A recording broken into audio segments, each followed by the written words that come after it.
You get more variation in the wine by fermenting each barrel separately? Ça te donne des vins très différents puisque tu fermentes chacun des vins dans des barriques différentes, etc.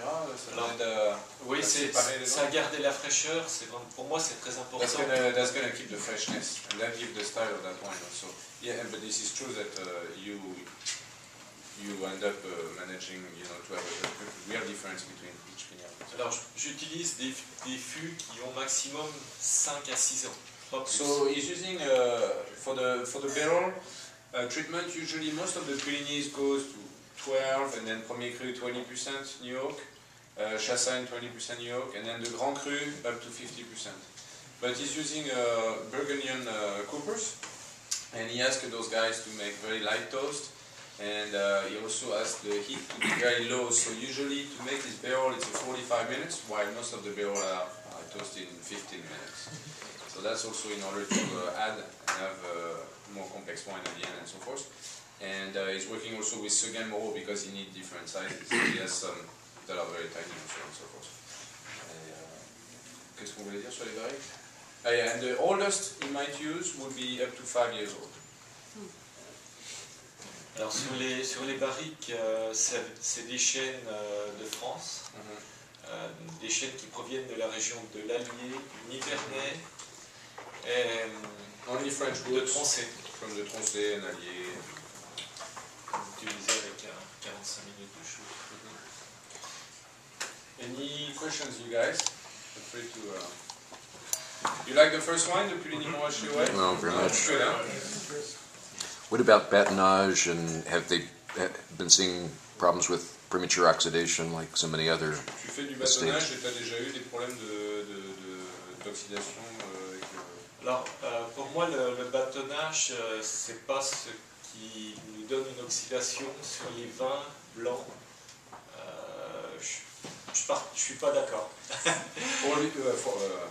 For him, batonnage will not generate oxidation in white wines. Alors, he's not really agreeing with that. Le batonnage, je pratique le batonnage avant fermentation malolactique. He does the batonnage just before the malolactic. La seule chose, c'est que je vais bâtonner les vins si les vins ont un peu de gaz. He's going to do it only if he finds the wine a bit fritzy. Pétillant. Spritzy.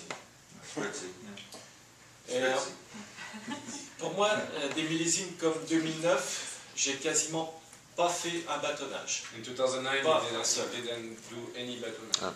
2008, 2007, j'en ai fait beaucoup plus. Au 7 ou 8, il y a tout. Et pour revenir au problème d'oxydation, pour moi, je montrerai un petit peu les bouchons du doigt, la qualité des bouchons.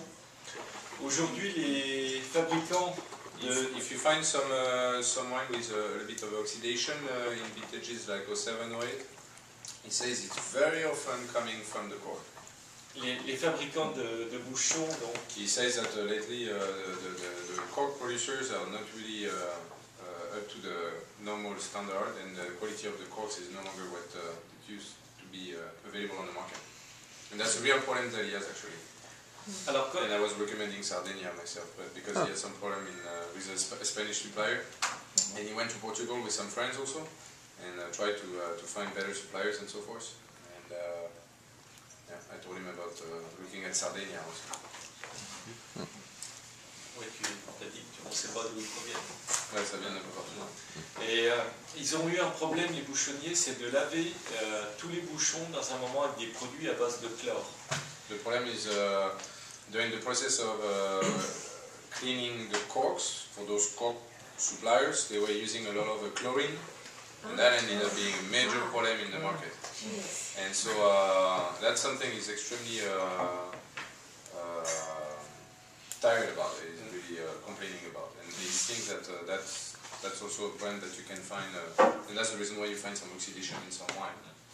Et on s'est battu pour qu'ils arrêtent de laver les bouchons comme ça. Pour moi, aujourd'hui, le jour où j'achète un bouchon, je veux qu'il soit certifié, lavé en éco-nature. So when he buys corks now, he asks the supplier to show the certification that they use some natural product. And c'est quoi la certification?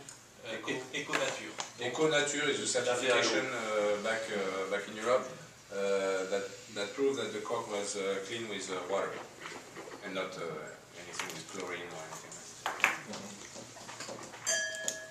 Pour nous, c'est important, le bouchon garantit quand même la qualité de nos vins. On met quasiment 2 ans pour faire une bouteille. Le plus dommage, c'est quand le bouchon nous abîme le vin en quelques minutes. Yeah, it's really tough to work 2 years on a wine, and then suddenly in a few seconds one cork's gonna really mess it up. So that's the frustration there, yes. You guys want to try the second wine, or did you have more questions about the first wine? Puligny Montrachet? It's good? Very good. Ok, alors Puligny Montrachet, les Perrières. We can talk about les Perrières, I guess. Tu peux nous dire un petit peu sur les Perrières, l'âge des vignes et tout ça? Alors, les Perrières, jusqu'à présent, c'était une surface d'1,12 hectare. So at Perrières, he has just above an hectare. Tout simplement avec 4 vignes différentes. With 4 different vines. 2 jeunes parcelles de 30 ans. 2 parcels that are 30 years old, basically. Et 2 vieilles parcelles, une de 47 ans et une de 54 ans. And 2 other parcels, older, so one is 47 and the other one is 54. in English. We are 54? Yeah, 54. We are on the second line. English is the third. Yeah. We have to get ready. 54, very good. And okay. And what else about the vineyard? Quoi d'autre par rapport aux vignes qu'on pourrait dire? Quelle est la typicité C'est un sol très très riche. Les vins, Very rich soil over there. les vins ont toujours une très belle minéralité. The C'est wine's got beautiful minerality over there. des vins qui vieillissent bien. Very good potential for aging. Pour moi, ça fait partie des vins qui ont un très très bon rapport qualité-prix. For him, usually those wines are great value for money wines, basically, over there. Et alors, les sols sont lourds. C'est un sol qui a beaucoup d'eau dans la terre. Il y a des grosses pierres, de la grosse pierre, d'où l'origine Perrière, ces pierres. Perrière that comes from pierre rocks. It's a very heavy. There is a lot of water available in the soil also, very rich. Et c'est donc une vigne, bon, la partie de vieille vigne produit énormément de petits raisins mirants.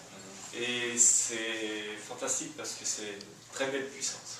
The older vines is making really fantastic wines with the tiny berries, therefore very powerful, so very good juice.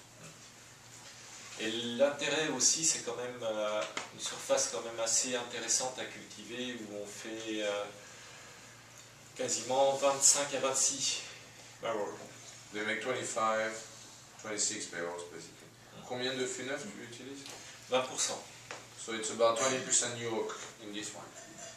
Are we talking about currently or in the new Francois domain? That would be the same. It's basically using the same oak treatment as back in the days, and it didn't change anything.